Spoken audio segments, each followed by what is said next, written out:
y aprendiendo. Pero es hora de prepararnos para ir a dormir, porque tenemos que descansar bien.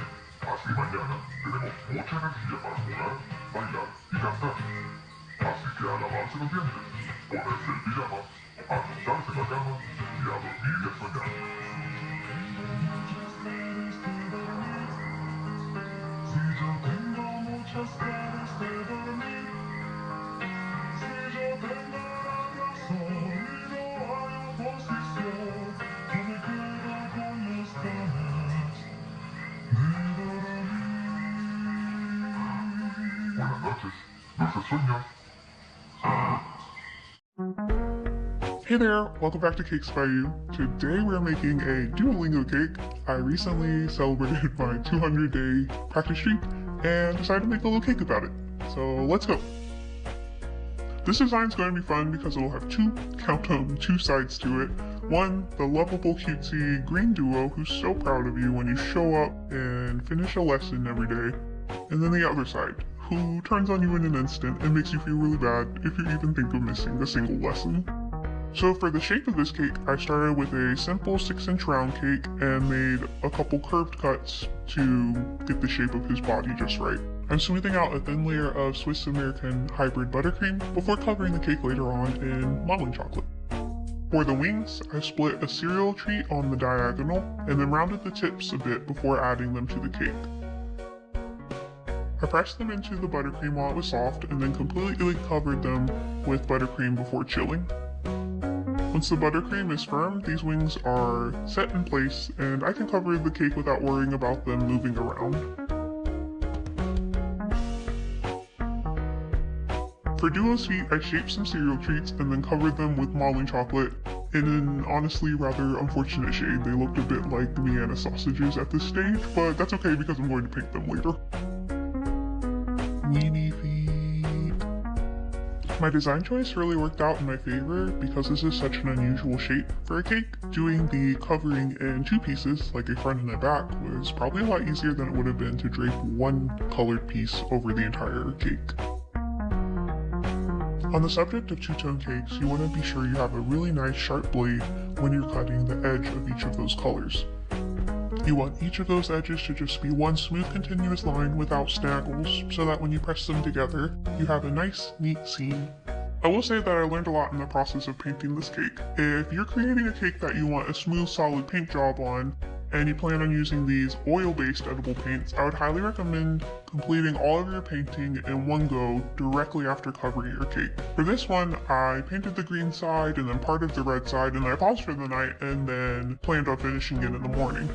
When I began painting again the next morning, I found that there was a little condensation on the surface of the cake, likely from the change in chilled temperature to room temperature as I was painting. The colors looked a little more streaky and they didn't apply quite as evenly. So how would I fix this in the future? Definitely suggest painting it straight away after covering. Other than that, having a dehumidifier running in the room, or maybe cranking up the AC a little more so that the difference in temperature isn't so drastic, would have helped as well.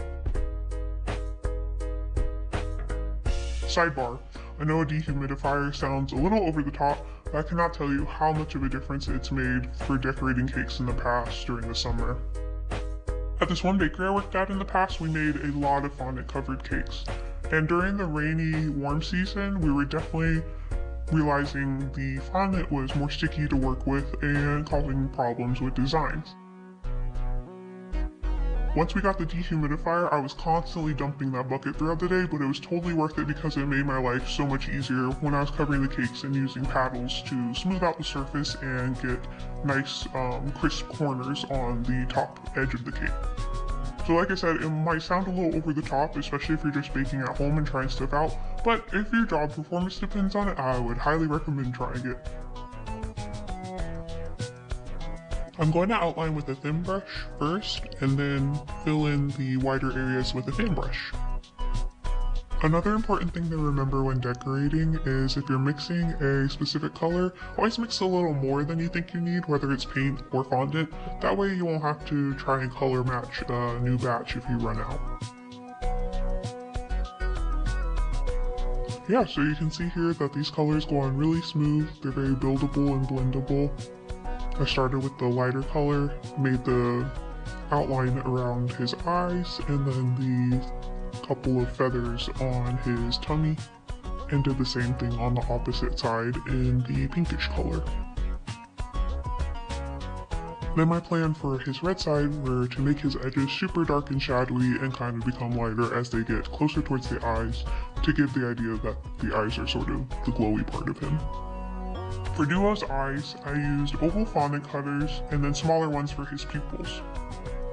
And then I cut further by hand with my X-Acto knife to get the shapes that I wanted.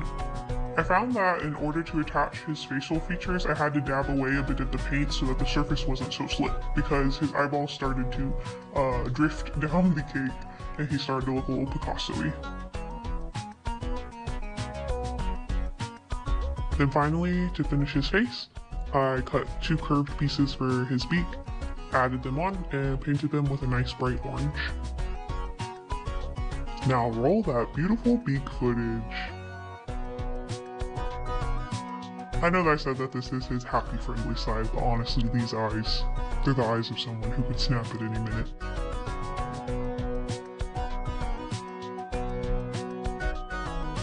And then I basically repeated the process for the back of the cake with the addition of big angry eyebrows, and his beak is closed, so I just made it in 1 piece instead of 2. To finish the decoration, I added some yakwa and dalgona from the Daiso because I'm studying Korean and I thought he should have some Korean snacks. And then for the top of his brow, I'm just going to add a little more shading so that it kind of looks like his eyes are glowing red in contrast. And finally, I'm going to add some white highlights so you can really see Duo's rage and disappointment gleaming in his eyes. Now here he is, our completed Duolingo cake. Let me know if there are any other characters or creatures that you'd like to see represented in cake like this, where it could be a double-sided cake theme. I think that would be a fun prompt for future cakes. But thank you so much for watching, and if you enjoyed this video, be sure to subscribe. See you next time, but until then, happy baking!